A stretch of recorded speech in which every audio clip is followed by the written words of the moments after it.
a terribly creepy story my grandpa used to tell me about his experience in World War II. Posted by Igloo. My grandpa was a British infantryman in the Second World War. He was only about 19 years old when he enlisted to serve his country, and while he thought that joining the military would give him opportunities to see exotic locations around the world, he was never deployed to Tunisia, or Italy or the Pacific. Instead, he ended up practically in his own backyard, Switzerland. This is just some historical information, but it's important to understand before reading the rest of this story. Switzerland did its best to maintain neutral status throughout the war.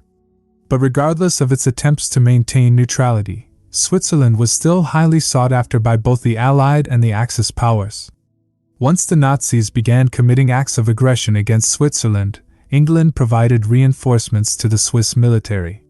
Yet, in an effort to prevent open war within its borders, the Swiss government instructed its military, and subsequently, the British reinforcements, to perform a series of tactical retreats into the Alps. That's how my grandpa found himself stationed in a remote village in the Swiss Alps.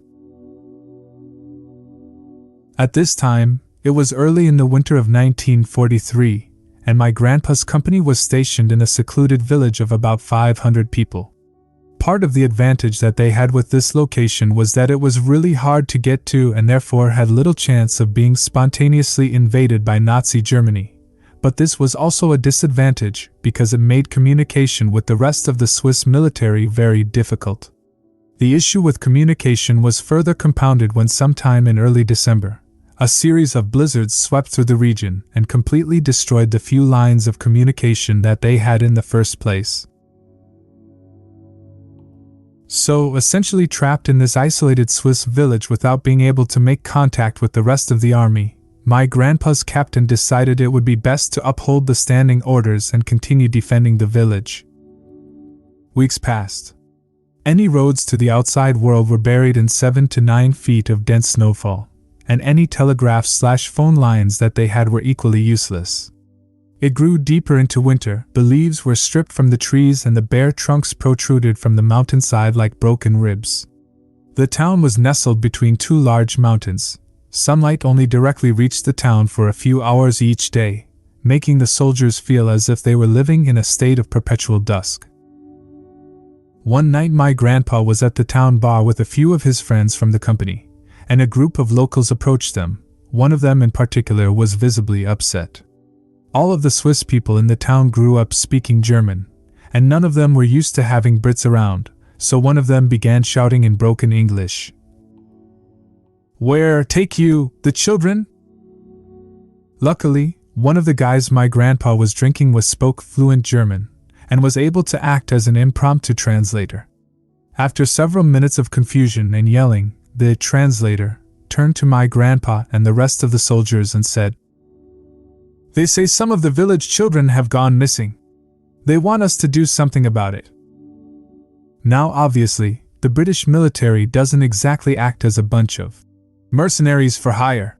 So my grandpa and his friends told the villagers to come back to the headquarters, really just a makeshift barracks that they had thrown together in the town's church, to talk to the captain. Due to the language barrier, the villagers' discussion with the captain took about 2 hours.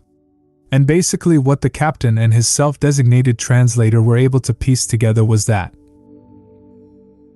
a few weeks after the company entered the village, the locals had noticed a variety of bizarre incidents. At first it was just benign stuff like vanishing, pieces of wood and tarp from people's sheds, but over the following 2 months, people realized that valuable items were being stolen from their homes. One man claimed that his family heirloom, a handmade ceremonial halberd, sort of like a traditional Swiss war axe, had disappeared from above his fireplace mantel. The culmination of all of these incidents was when a village child went missing. Of course, many assumed that the child's disappearance, although tragic and disconcerting, could be attributed to something as simple as the boy falling into a snowdrift while playing outside or possibly being attacked and killed by a wolf or other predatory animal. But there wasn't only one child that disappeared. There were several. The villager who entered the bar who looked especially upset? That was the father of 2 young boys who had gone missing 2 days before.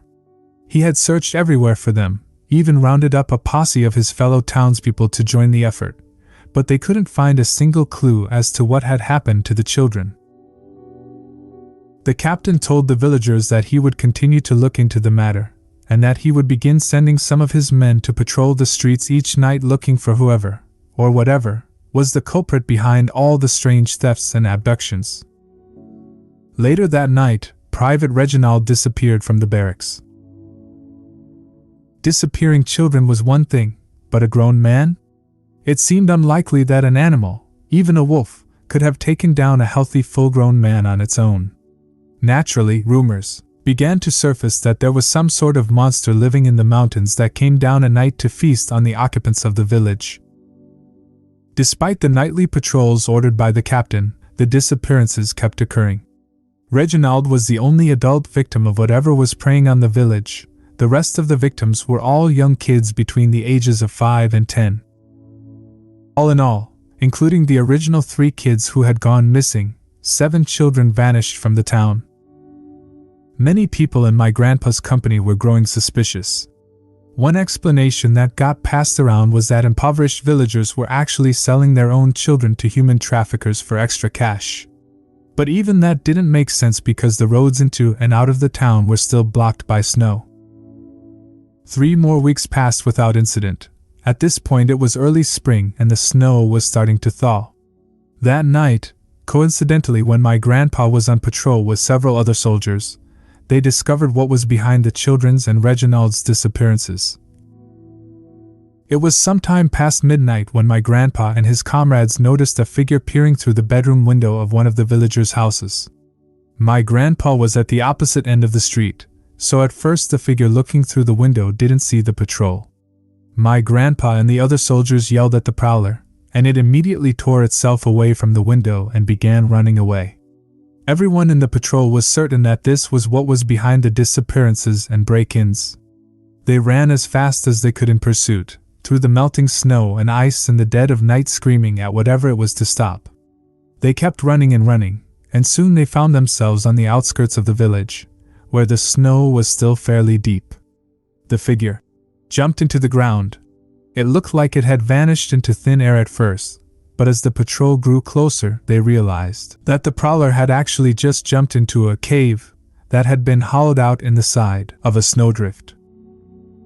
Just as the soldiers began yelling into the cave for the figure to come out and show itself, several gunshots exploded out of the entrance to the snow cave. Without thinking, my grandpa and the rest of the patrol shouldered their weapons and all began firing into the hole. Silence.